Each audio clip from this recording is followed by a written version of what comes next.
A globalização é um processo econômico, social e político que estabelece uma integração entre os estados e os indivíduos, promovendo uma rede de interação entre eles. Esse processo teve início com as grandes navegações, contudo se intensificou ao final da Guerra Fria, com a universalização de valores ocidentais e com o advento da internet. No entanto, será que vivemos realmente em um mundo globalizado? No âmbito dos movimentos sociais, no caso, o movimento das mulheres, a globalização se mostra como um processo seletivo. O diálogo existente entre o movimento de mulheres ao redor do mundo não é percebido pelo público em geral, dificultando o reconhecimento de outras lutas e outros pensamentos. Daremos enfoque no caso do movimento de mulheres curdas da região de Rojava, situada ao norte da Síria, e na globalização dentro do seu próprio movimento. Soy del norte de Kurdistán, territorio que actualmente corresponde al Estado de Turquía. Soy la representante del movimiento de las mujeres de Kurdistán en Latinoamérica. Estoy aquí para hacer un intercambio no solamente entre las mujeres de Kurdistán y las mujeres de Latinoamérica, sino también entre los continentes, entre el cercano Oriente y Latinoamérica, para aprender uno del otro y para llevar las experiencias del movimiento de las mujeres de aquí a Kurdistán. Lo más importante para nosotras es traer por aquí la lucha de las mujeres de Kurdistán, que juegan un gran papel en la construcción del confederalismo democrático y que son un ejemplo en la lucha contra el patriarcado, hoy en Rojava, en Kurdistán del oeste o en Siria del norte.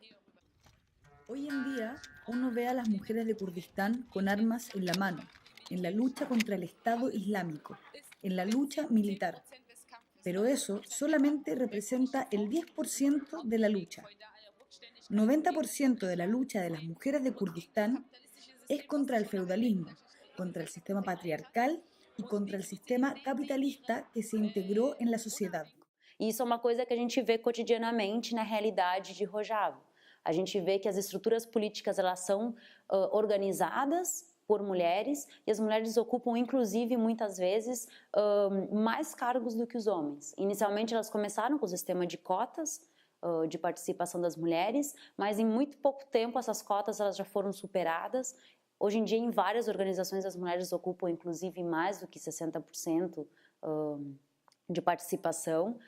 Toda a estrutura política, administrativa, de organização da sociedade, ela é regida pelo princípio do copresidencialismo, que nada mais é que todo cargo de liderança necessariamente tem que ter um homem e uma mulher ocupando esse mesmo cargo e as decisões elas são tomadas pelos dois. Nesse caso específico, sempre que uma mulher for eleita, ela é eleita por outras mulheres, o voto ele não é misto. A gente tem organizações de mulheres em âmbito de exclusividade, onde só mulheres trabalham, mas também a gente tem organizações mistas, no qual as mulheres participam. Em todas essas organizações existem comitês e grupos de trabalho específicos para empoderamento das mulheres.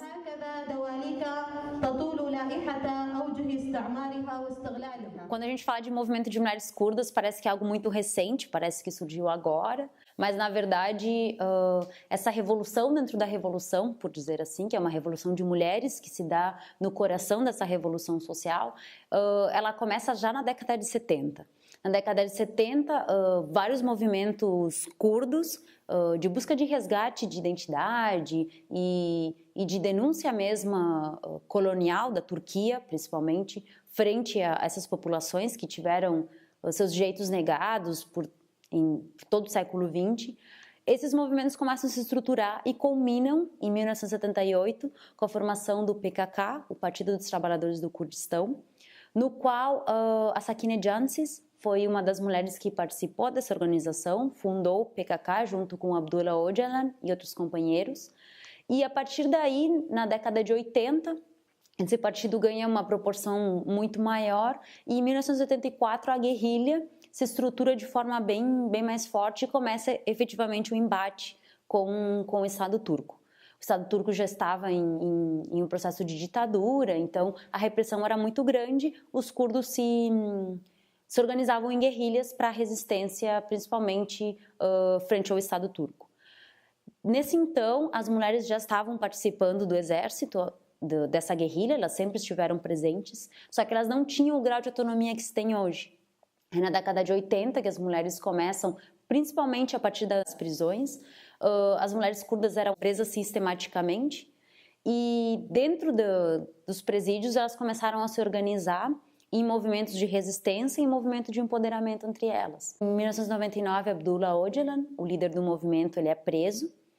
E a partir de então ele começa também a fazer uma reformulação muito profunda sobre qual seria o objetivo do movimento curdo, se é independência como Estado-nação ou não, e a partir daí se abandona essa ideia, se abandona a perspectiva do Estado, por se acreditar que o Estado é o maior reprodutor do sistema capitalista e patriarcal.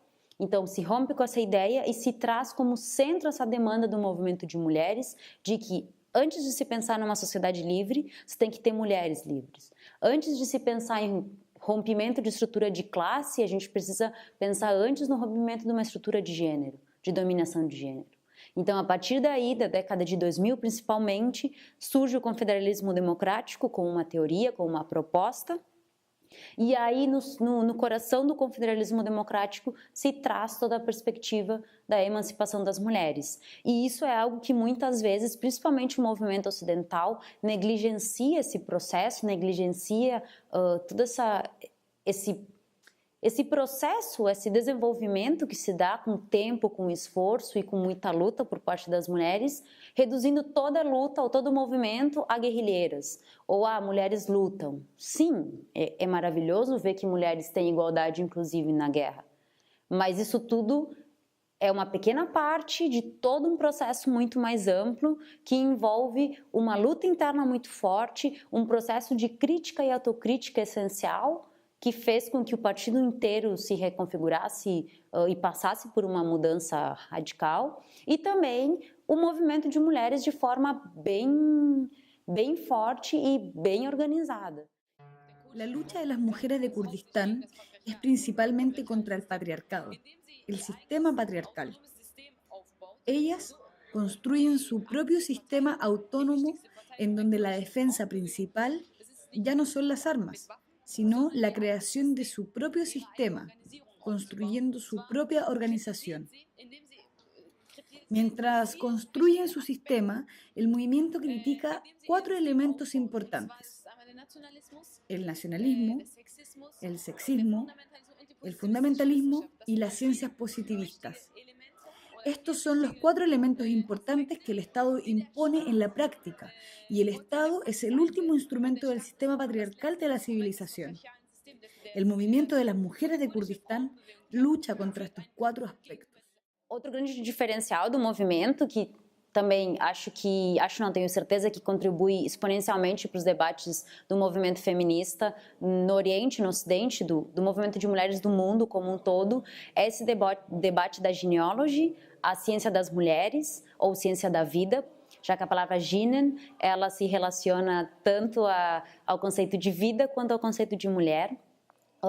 Essa ciência ela é uma nova epistemologia que ela busca voltar ao passado, resgatar, na verdade, resgatar os elementos perdidos com a estruturação do patriarcado.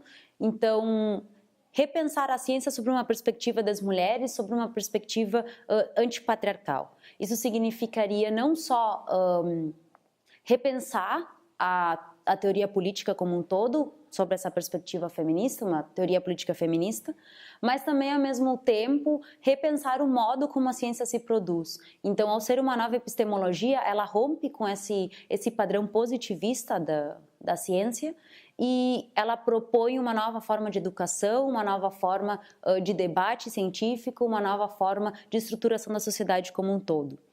A genealogia ela é a base do confederalismo democrático também, é um dos pilares do confederalismo democrático estruturado em democracia radical de base, igualdade de gênero e o ecologismo. Então, a genealogia ela se estrutura nessas 3 esferas e dialoga com as 3 esferas de modo simultâneo e harmônico, mas, obviamente, tendo como base a emancipação das mulheres.